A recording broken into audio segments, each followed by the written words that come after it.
So now that I've had a few days to take in and think about The Amazing Spider-Man 2, I want to talk about it in-depth, spoiler-filled review. So know that going in, I'm talking about the entire movie, spoilers, don't watch this if you don't want to get spoiled. Let's just get right into it with the part I really think that should have been taken out of this movie and should have been in the first movie. We learn about Peter's parents and what happened to them, and it turns out that his father and mother were killed by Oscorp because they didn't want to create biological weapons that Oscorp wanted to create. And that in itself, as a revelation, would have been cool in the first movie to figure out, but at this point we know that Oscorp is evil and they're trying to make shit like this, so that type of revelation isn't very groundbreaking at this point. I still liked seeing Peter figure this stuff out because it's new to him, but to me it's like, okay, Oscorp is already doing all this stuff and we know that, so I just don't feel like it should have been in the other movie. It should have been in the first one. They should have done the untold story in that movie like they said they would. Getting away from that as the movie comes back to present day and we get to see Spider-Man in action. He's taking down these Russian thugs and that was a fun scene. It was a nice way to reintroduce us into Spider-Man's world. And I liked how he was messing with the criminals too, because that's something that's really great about Spider-Man. He messes with the criminals, he has funny one-liners, and they did a good job at portraying how cocky he was in this movie, because basically everyone loves Spider-Man except for a few detractors, one being J. Jonah Jameson, who we don't get to see in this movie, but Peter Parker does email him. I'm honestly surprised they didn't throw him in there with all the other stuff they put in this movie, but I guess we'll see him in Spider-Man 3 probably. But it does show that Spider-Man is haunted by the choice he made in the first movie with Captain Stacy and breaking the promise to him, how he keeps seeing Captain Stacy everywhere and that causes him to, break up with Gwen and be unsure of their relationship. And that whole aspect of the movie I thought was handled well. I liked Peter and Gwen's relationship. It felt somewhat Hollywood-ish because they were trying to make it seem like, oh, look how perfect they are so they could kill Gwen later on. But I still enjoyed it. Emma Stone and Andrew Garfield had fantastic chemistry as they did in the first one, so I still enjoyed their scenes. Let's talk about Max Dillon, or Electro, because I've thought about this now, and I can sort of see where Electro was coming from in this movie, and I get his motivations a little bit more, but they still sideline him a lot in this movie. Like, Electro, before he got turned into Electro, they made him just seem so fake-looking nerdy. Like, oh, look at this guy, he's so sad, he's balding, he's got buck teeth, no one likes him, I mean, feel bad for him, come on, feel bad. And that to me felt forced a little bit. They were just trying to make you feel bad for him by making him look dumb. And he clearly is not all there mentally, like, with the way he snaps at that guy talking about Spider-Man. Or at least that was in his mind, so that was still somewhat showing that Max was not completely there as a person.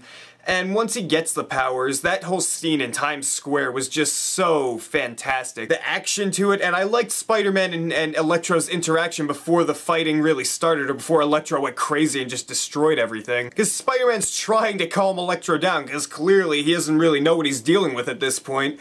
And then those guys just go off and, oh, let's shoot Electro, that's a good idea, and then the fighting breaks out, and the action sequence in that scene was fantastic, because you got to see Spider-Man going in slow motion, you get to see his spider sense and how it works going up the stairs. That was so much fun to watch, and the way they handled Electro after that, I felt like they just kind of wasted him, because they sent him back to Ravencroft, and he just kind of sits there until the finale of the movie when Harry breaks him out. I sort of understand it, because what can Electro really do in the in-between time? He's just gonna go around wrecking shit, so I guess I understand why they had to sideline him. It just didn't feel right to me, because they marketed him as the main villain, but he really doesn't do much besides destroy the city twice, or not even destroy, he just kind of takes the power away. Moving backwards a little bit, let's talk about Harry Osborn and that entire storyline in this movie, because we get introduced to him and we get to see Norman Osborn. He's like, oh son, guess what, you're gonna die, bye, and he's dead. Even though I feel like Norman might come back in the sequels, because, you know, in comic book universes, no one's really dead except for Gwen Stacy, but we'll get to that. I really enjoyed Harry Osborn in this movie and his story arc because they gave him a fair amount of time for what the movie could give because it had a lot to do, but I feel like they developed a relationship between him and Peter enough to where I was able to buy his hatred and his transformation into Green Goblin. Because throughout the movie, you get to see the Oscorp politics that kind of just push him out after he takes over. The way he and Peter interacted, I thought worked well. They seemed like old friends.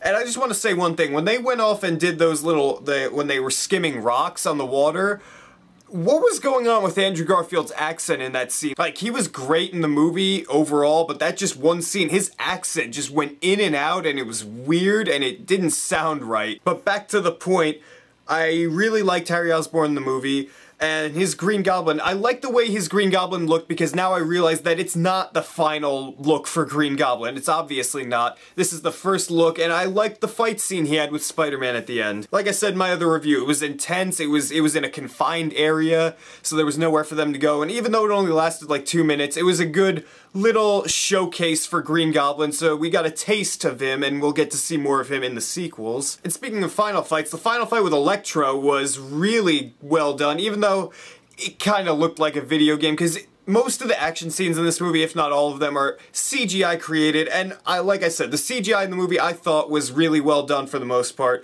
but in that final finale sequence where it's just like Electro's going in and out of the coils, he's dematerializing all over the place, and Spider-Man's trying to go in and out of what he's doing. It was a cool fight scene to watch, but it did feel like a video game. And here's something I want to talk about with Electro, because I predicted when in one of my trailer reviews that because I saw Electro had a chip in his head, and he didn't have that in the New York scene, so I assumed that maybe Oscorp would get him and take control of him and, you know, mind control him and use him against Spider-Man.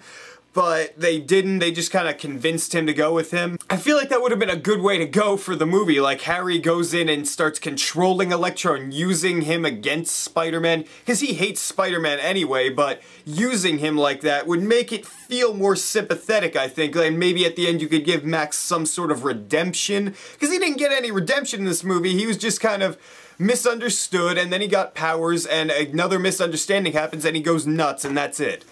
And then they kill him by overloading his system. I didn't really get that, because in the Times Square scene, Electro just goes down and takes like fucktillion amount of power out of the pipelines, and he doesn't explode, but then they say they can overpower him or overcharge him so he explodes.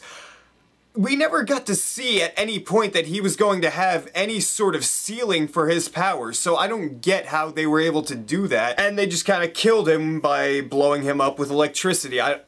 I just don't get how that worked. And let's talk about the big thing that everyone's gonna talk about. Gwen Stacy does die in this movie, and I saw that coming to an extent because in the trailers they hinted at it a lot, like everything changes, Peter, the things you do affect the people around you, and they had shots of her falling in the trailer, but I thought that they were hinting at it so much that it wasn't going to happen, like they were just kind of teasing comic fans like, oh, this is gonna happen, this is gonna happen. No, it's not. And it does, and I realized that throughout the movie, like, you see those Captain Stacy hallucinations, but once she said, oh, I'm going to London, it's like, okay, Spider-Man's not going to London, and I doubt they're gonna have her just, you know, go off to London and be there alone. She's probably gonna die. And during the final fight with Electro, Spider-Man sees another Captain Stacy hallucination. Even if I didn't think she was already dying, that would have done it right there. Like, oh, you're showing him again. I wonder why he's there. She's gonna die. That bugged me a little bit, because I feel like that's just like a dead giveaway. Oh, she's gonna be dead in a few minutes. Have fun. But Gwen does die, and that scene was brutal. Like, like I said, him and Green Goblin are fighting. He's trying to hold on, and then the web snaps, and she's falling, and he goes down to get her, and her head just snaps and hits the ground. That was brutal. That whole scene was really well done by Andrew Garfield. He showed a lot of emotion, and I felt for his character. And I like the way they handled the next few minutes of the movie, because the movie doesn't just end as soon as she dies. Like, they don't just have a funeral Finn. It goes on a little bit, and Spider-Man has been gone for a few months afterwards, and I like that, because now we don't have to deal with, like, him getting back into being Spider-Man in the beginning of the next movie. He'll just be Spider-Man because of that Rhino fight at the end. Speaking of that Rhino fight, I mean, it was fun for 30 seconds. I wish I hadn't seen it in the trailers, because I don't know why you need to show the final shot of your movie in the trailers. I really liked, like, there was this little look Paul Giamatti gave once Spider-Man actually came up behind the little kid being Spider-Man. He was just like, oh shit, why? And that was funny to me, but the rest of the scene, it was like, oh, I've seen all of this already. And that brings me to another point. The trailers for this movie spoiled so much. I mean, they showed all of the Easter eggs that are in the movie. They showed the Doc Ock arms, the vulture wings. They even showed things that weren't in the movie. They showed that stupid scene where you have Dane DeHaan say, "Isn't that the question of the day?" like in every single trailer, but it's not in the movie. And with that guy walking down the hallway with the Doc Ock arms and vulture wings, there was also another one where the Rhino suit is in the movie, but they showed it with a symbiote there, and it was like, that was awesome. That's just the Rhino suit, okay. I really wish this movie didn't show so much in the trailers, because I just knew everything that was gonna happen besides, is Gwen gonna die? And I kind of realized during the movie, yeah, she's gonna die, so I really had no surprises by the end of this movie, and I wish Sony just kept things under wraps more. Like, you don't have to show your entire movie. It's Spider-Man. People are gonna go see it. I will say, I like the Easter eggs in the movie, how we get to see that we're gonna see Dr. Octopus and the Vulture and Rhino in the future movies. And they also introduced Felicia Hardy for a few minutes, I mean, as Harry Osborn's assistant. She would go on to become Black Cat in the comics. Who knows if that's actually going to happen in the movies. And we get to learn that the guy in the shadows, his name is Mr. Fierce, something like that. He's like called the Gentleman in the comics, and he brings Sinister Six together. I know nothing about this character, by the way. I just kind of looked him up before I filmed this review. But he's like the anti-Nick Fury. He's just bringing together the Sinister Six to fight Spider-Man, and that's fine, I guess. I'm still excited to see The Amazing Spider-Man 3, because we're gonna get to see Mary Jane in that movie. I hope they keep Shailene Woodley, by the way, because I don't understand why there was so much of an uproar about it when she was cast. Like, she's a great actress. I'd rather them cast a great actress than just some supermodel who can't act worth a shit. We're probably gonna see the Sinister Six in the next movie, I assume at least, because they've been setting it up in this movie so much. I mean, we already have 1, 2, 3, we have 4 people already, 5 if you count Electro maybe coming back, but I think he's dead. I don't know. I just hope that The Amazing Spider-Man 3 is a little bit more focused than this movie was, because this movie stretched itself out a little bit too much, in my opinion. They tried to do a bit too much. Hopefully the next one is better. Hopefully the next one is like a great Spider-Man movie, because neither of these two movies have been genuinely like OMG amazing. Wow. Neither of these Amazing Spider-Man movies have been like amazing. Neither of these Amazing Spider-Man movies have been fantastic, so hopefully the next one will be. They certainly have the tools to do it, so hopefully it is. So what'd you guys think of The Amazing Spider-Man 2? Whatever you want to talk about, spoiler-heavy comments as well. Whatever you want to talk about, rate comments down there and tell me what you think. And if you like this video, hit that subscribe button down there, because if you don't, I'll fall into an electric vat of eels. No, wait, I already did this.